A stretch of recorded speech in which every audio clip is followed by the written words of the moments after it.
So I've done two videos before stating rough ideas of how I thought the third Spider-Man movie in the MCU would go.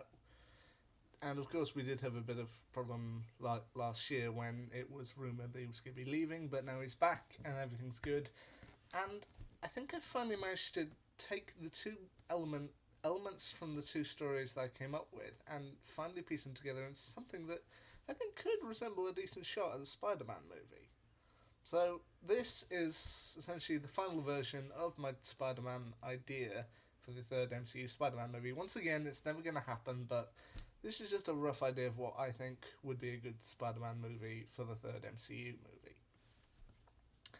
Once again, following the plot of my last idea, following Mysterio's reveal at the end of Far From Home, Peter Parker, played once again by Tom Holland, suddenly has to deal with a much different crowd. Some still praise him and Spider-Man for his actions, while others actively boo and belittle him, making his job of fighting crime even harder.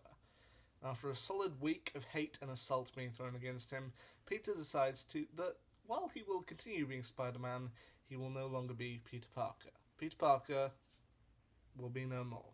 So he packs a bag in the middle of the night and leaves, leaving Aunt May, Michelle, Happy, and Ned devastated. Now, meanwhile, in prison, Adrian Toomes, played once again by Michael Keaton, is approached by a mysterious figure. The figure explains he is putting together a team and that his ultimate goal is to incapacitate Spider-Man once and for all. Toomes agrees to this and joins the team, which is made up of himself, Matt Gargan, played once again by Michael Mando, who has some new tech, Herman Schultz, played by Joaquin Woodbine, Dmitry Smerjakov, played by Nouman Akar, an AI recreation of Quentin Beck, played by Jake Gyllenhaal. That part's up for debate. It's debatable whether or not Beck actually died at the end of Far From Home, so it could either be him or an AI recreation of him, doesn't matter. And the figure. Now, I'm going to leave the figure blank here for fans to decide who would they want in the role. They could have someone like Electro, they could have Doctor Octopus, they could have Green Goblin, whoever you think would be good to fill in that last slot. Now on the streets, Peter once again faces adversity, with some people still acting cold or aggressive towards him, but he is comforted by some of New York City's homeless, who show Peter some good shelter spots, some places to go for food, and shelter from the elements. They admit to him that even when times were darkest, Spider-Man's actions always gave them hope that things would get better. And one day, an elderly homeless woman takes Peter to a soup kitchen downtown and introduces him to a young African American teenager who works there as a volunteer. The teen recognizes Peter as Spider-Man and tells him that although the media is slandering him as a murderer and a criminal, he still believes that Spider-Man will always do the right thing, and that is always admirable. Peter thanks the teen, who introduces himself as Miles. Yeah, another small Easter egg there. Back at the Parker house, May, Michelle, Ned, and Happy continue to mourn and be worried. Now, occasionally they'll see news reports coming up revealing that Spider-Man is still around, doing good around New York, but they still haven't been able to track him or Peter down to one specific location. Now, as they are still fretting over what to do, there is a knock at the door. And as they answer it, they find Flash Thompson standing there, once again played by Tony Revolori. Ned and Michelle would angrily confront Flash about how he was seemingly come to humiliate Peter at his lowest moment. However, Flash reveals he has actually come to help and has brought some friends, including Betty Brant, Abraham Brown, Brad Davis, Cindy Moon, and Jason Ionello. Flash would admit that although he did mock and make fun of Peter for years, he admired the historic and heroic exploits of Spider-Man, and that if Peter is Spider-Man, then Flash admires Peter now too. Betty and Ned, noting how tragedy is a habit of bringing people together, would decide to rekindle their relationship and would happily embrace. And Brad would make an attempt to get with Michelle, but would be angrily rejected by her with the argument that 1. Trying to steal a friend's girlfriend while they aren't there is low.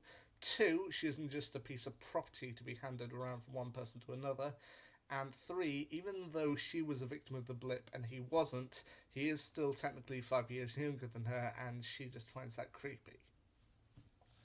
And with these arguments, Brad kind of sulkily but respectfully backs off. Using the Spider-Man TV reports, Ned's tech know-how Happy's security clearance and Flash's fan knowledge of Spider-Man, the group would eventually be able to track Peter down to an alleyway near the Brooklyn Bridge, where they find him the next morning, beaten, dirty, cold, and bruised. The group would examine Peter for any serious injuries, encouraging him, though he would still seem depressed. Flash would take the opportunity to tell Peter that he admired the actions of Spider-Man, particularly how he never gave up, even in spite of everything. At this point, Peter would be confronted by the Sinister Six, looking to finally kill Spider-Man. However, the group who would come to find Peter would refuse to back down for the villains looking to protect him, but this would be enough to relight the fire in Peter's heart as he would finally stand up to face the Sinister Six. He would run at them full on, using his abilities, knowledge, and bits of detritus thrown by the members of the group to incapacitate every one of them.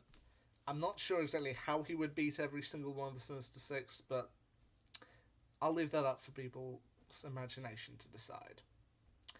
Now, once the Six are defeated, bystanders would still act aggressively towards Spider-Man, but then would be aggressively shut down by the group, who remind them that Peter and Spider-Man have shown more bravery and courage than any of them ever have,